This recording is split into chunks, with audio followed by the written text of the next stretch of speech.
thing that I like and think is pretty cool about Japanese schools, especially in my rural community, is greetings. Yes, greetings. I'm a simple creature and I know it, okay? I like the simple things in life. I like it when I arrive at school and there are kids stationed at the front of the school. I mean, they're not just there for me, they're for everybody. But they're stationed at the front of the school and they all greet me. And they're like, Ohayo gozaimasu, Ohayo gozaimasu. Ohayo gozaimasu. And of course, we have the occasional, good morning, Kelly Sensei. Oh my God. Effort, extra effort. It absolutely warms my heart to get all that love in the morning. Then from there, of course, when you start the class, they get all quiet. Like one student calls their attention, the student leader for that day will call their attention. Everybody gets quiet. They're seated or they're standing, depending on that class dynamics. And then once they're all quiet, the team leader would announce in Japanese that it's the X period and we're going to have English class. And then all the students now in unison would say something like Yoroshiku onegai shimasu. But in general, it just means, all right, let's work well together in this class. So you can use the phrase in other scenarios, but in this particular scenario, it's really all about like, let's study well together. And they give you a little bow if they were standing, or sometimes when they're seated too. And then class starts. And you go through the whole class and everything. And at the end of the class, you as teacher tells them that class is over. And then just like before, the team leader brings everybody's attention. And they're all seated or standing, depending on the class.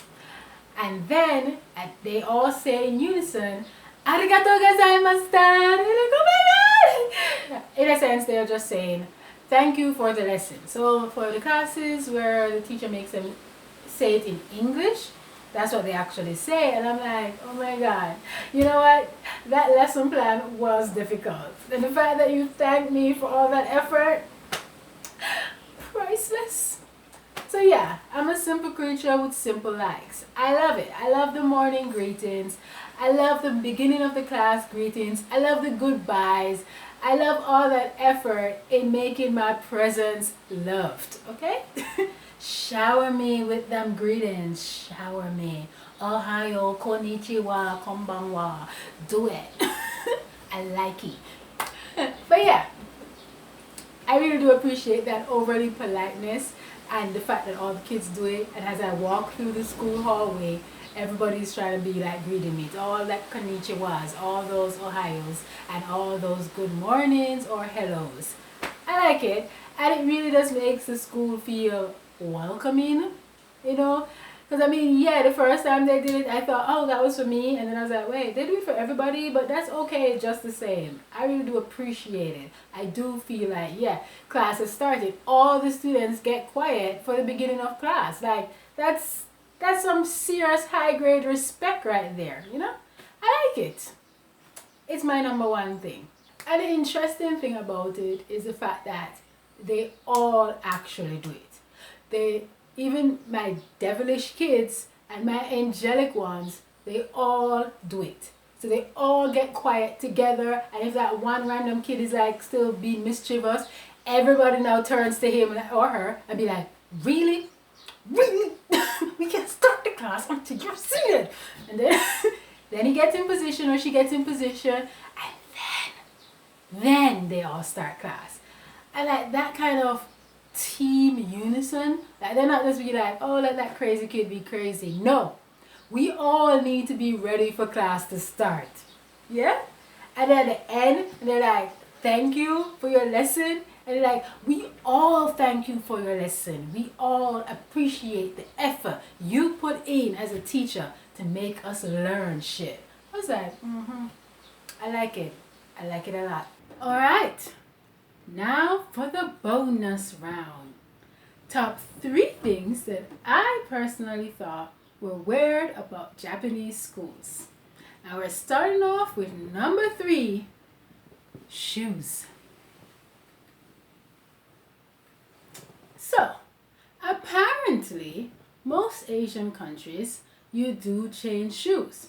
I mean, the genkan, which is the entrance of a building, is particularly set up that way, with lockers or shelves for shoes, and so you always have that double entrance in a building. And this is common at schools, community centers, and homes. Okay? You just don't wear your outside shoes on the inside. Even if you don't have your own personal inside shoes, they have slippers there for you to use. So there's no getting away from it. Your outside shoes will not be used on the inside. So you get it.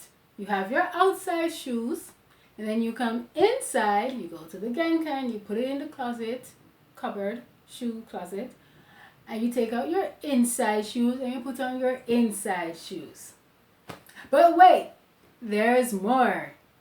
You also need shoes to go into the gym. Yes. Why? Stop asking why, okay? You need different shoes for the gym. And the gym itself also has a genkan. So you can safely tuck away your inside shoes and put on your gym shoes. It's not over. If you want to go to the bathroom, you better plan ahead because you're going to need shoes in the bathroom as well. But don't worry, these are standard issue slippers that will be there for you to put your feet in. So, no running to the bathroom. You need enough time to get out of your shoes and get into the bathroom slippers, then gently walk to the bathroom or sprint, whichever, depends on the situation. But either ways, at this point now, you should see that we have put our feet in about 4 shoes. So we've changed shoes 3 times and our feet has graced 4 different footwear. So you can understand that socks are very important. So of course, you can invest in beautiful socks or cute socks with little balls on them, or socks with a little cat on the toe. Or in October, get yourself some Halloween socks. And in winter, get yourself some long socks. However you like, socks are pretty well put together here in Japan. And my students, they don't have that amount of variety. However, during uniform checks, they must make sure that their sock has, or their socks, actually is a branded sock. So it needs a little tick or 3 stripes, whatever brand it be. There's no specific brand that the school needs, but either ways, it must have a brand. Why? Look at you asking why. Well, I actually have an answer for you. Apparently, branded socks last longer, and considering all the footwear the kids have to put their feet in, it's still a stupid rule. But yeah, they have to have branded socks. Go figure, right? I don't know. I don't get the point of that rule at all. One socks is as good as another. It's just uniform. All right. So we are at the bonus number 2. And we're also outside. But either ways, bonus number 2 is actually a repeat. It is the school lunch. But what is weird about it is not just the fact that we get milk every day or that they give us whale, but the high level of organization. It's just a true stamp on Japanese superiority when it comes to organizing. Like, they give you a list of everything you would eat for that entire month. Right? I don't even know what I'm going to eat tomorrow. Actually, I'm not very sure about what I'll eat the end of today. But they can tell me exactly what they're going to give me every single day for the month of July. And every single month, right? I mean, we actually had 1 week out of the 2 years in which they had problems, and they sent a whole letter and there was a whole phone call explaining that it's not actually their problem, it's the fact that there is a water problem. So they can't produce the things they had planned to produce. So for 3 days we got 3 different lunches, and then on the last 2 days they were like, you know what, just fend for yourselves, we're gonna fix this water situation because it's making us look real bad, okay? And for those 2 days we had to carry our own lunch. But yet, for 2 years, if they said they were going to give you it, you're going to get it. And it was high quality too. It was exactly what they said they were going to give you. Okay?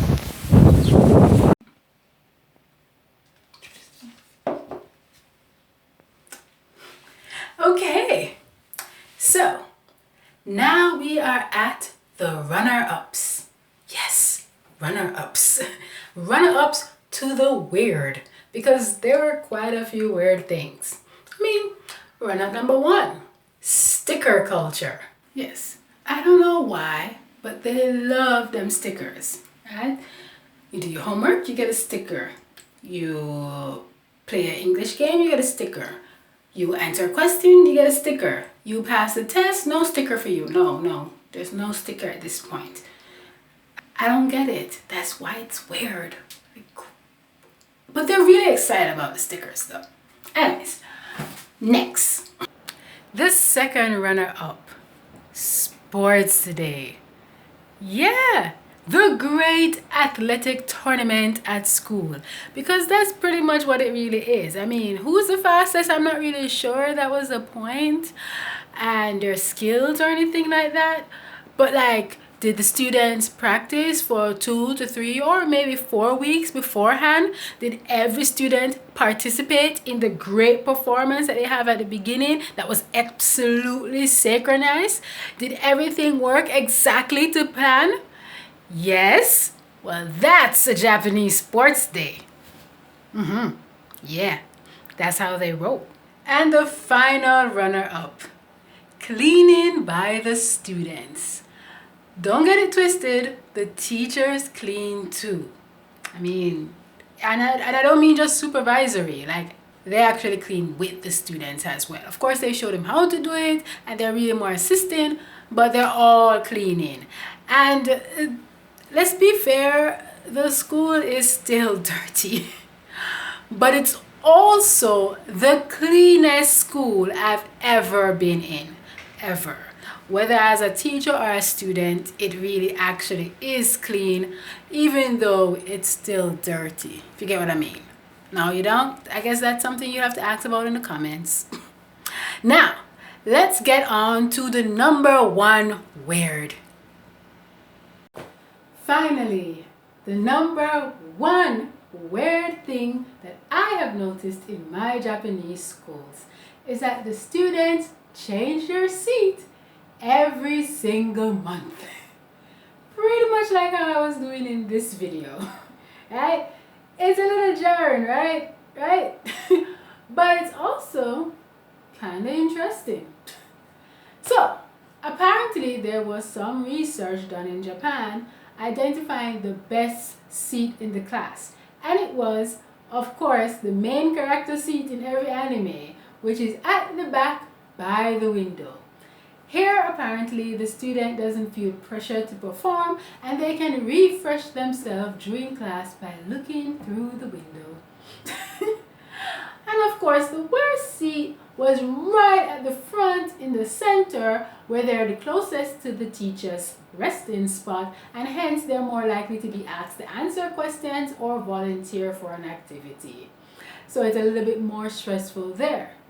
But being Japan, and you know how they roll, everybody has to suffer together. I mean, equality or something, whatever. They decide that it would be fun for all the kids to move around. Yay. So every single month my kids move. And you know, it was pretty surprising that second month that I was here. And the kids were like not where they should be. I mean, especially at that point, I couldn't really tell which kid was which. All the girls had bangs. It was, I couldn't tell who was who when I'm just like, Sato wa doko? Where's Sato?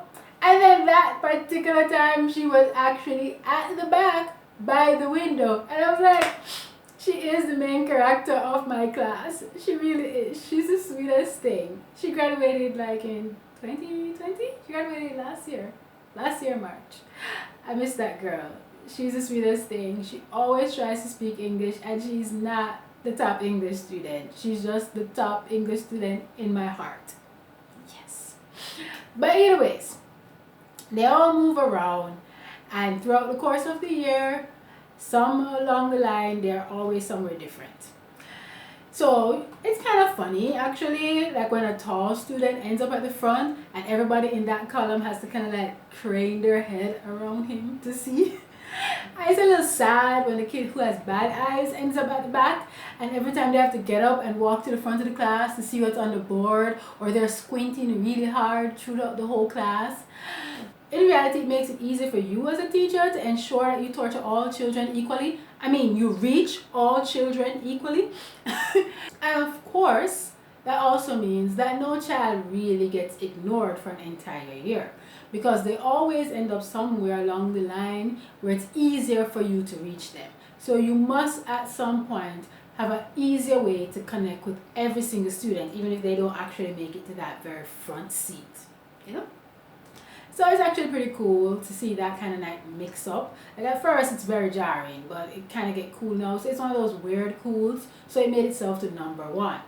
And don't feel like Japan is like, oh, kids should suffer like this. Of course, when it comes to Japan schools, what you would realize is that it's just preparation to being a Japan adult. Because in reality, the teachers get moved around every year. Yes, every year. So the longest a teacher will stay at a school on average is 5 years. That's the longest. And this is normal, and they don't just get moved to like the school next door. Some of them get moved to completely different prefectures, far, far away from their families, right? So they don't really care about that, and the teachers just take it in stride like it's nothing, you know. Let's go. And when you think about it, if they've been moving around in their chairs from they were in high school, actually from elementary level, then this shouldn't be anything to them for real. Like, just keep moving. Just keep moving. Keep moving. So yeah, the students changing up their seats on me is by far the number 1 weird thing. And it's especially still weird, even though I've gotten used to it. But it's a little bit more weird now because they're all wearing masks. So it's even harder to identify who is who. At the elementary, the kids don't wear uniform in my community. So I can really tell, okay, yeah, that's that kid's personality. So they would wear pink or they'll wear yellow. But they like have that kind of style that you can identify.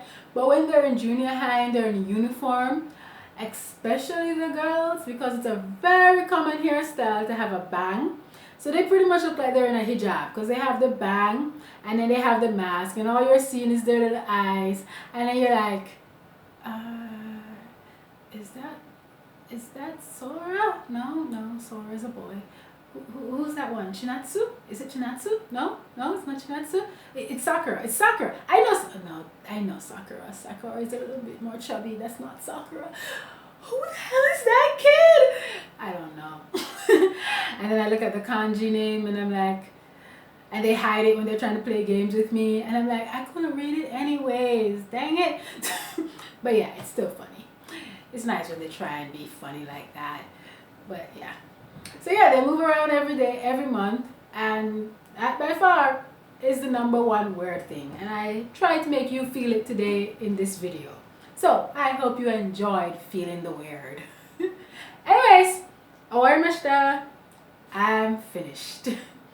I hope you enjoyed that video. And even if you didn't, still click that like button. Like it. You know you want to. Like it. And if you have questions or you just want to make a random comment, the comment section is always free. Type it up. And if you haven't already, please subscribe. More subscribees, please subscribe. Alright, thank you for watching. Bye.